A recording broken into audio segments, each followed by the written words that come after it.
মন মহাজন তোমার লাইগা তৈরি করেছে ঘর,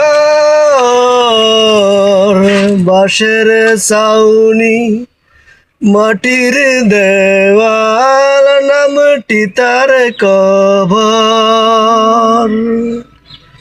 মন মহাজন তোমার লাইগা তৈরি করেছে ঘর,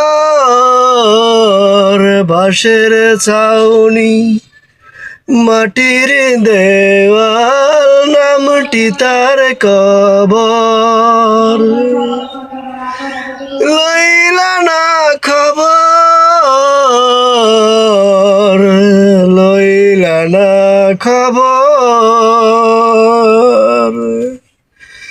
যে মাটিতে তৈরি আমরা, খাবে সেই মাটি।